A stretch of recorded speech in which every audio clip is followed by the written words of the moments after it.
Uha, uha, uha! Magandang araw mga kaibigan, magkape't pandasal muna po tayo. Ito po si Father Nono.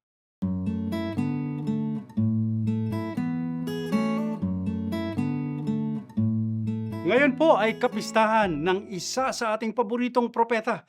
Walang iba kundi si San Juan Bautista. Happy Feast Day po sa ating lahat. Siyempre, bida talaga itong ating santo.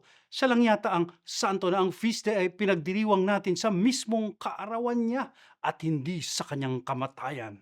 Aba, dapat lang naman kasi kung meron mang kuya si Jesus, marahil ito na yung pinsan niyang si Juan. Batid po nating pareho silang mga solong anak na lalaki.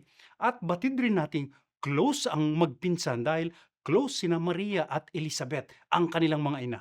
Kaya may mga nagsasabing madalas nagbabakasyon itong si Jesus kina Juan sa tuwing dumadalaw sila sa templo ng Jerusalem kung saan si Zacarias na ama ni Juan ay punong saserdote.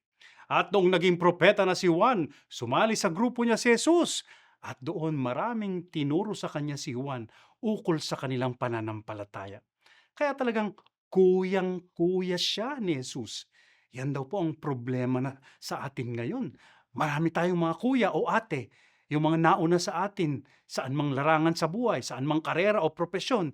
Pero marami sa mga ito, hindi nagsisilbing gabay sa mga nakababata sa kanila. Hindi nagsisilbing liwanag o taga-akay sa mga nagsisimula pa lang at nangangapa pa sa buhay. Ayaw maging kuya o ate ni numan. Ayaw maging tulad ni Juan Bautista kay Jesus. Manalangin po tayo.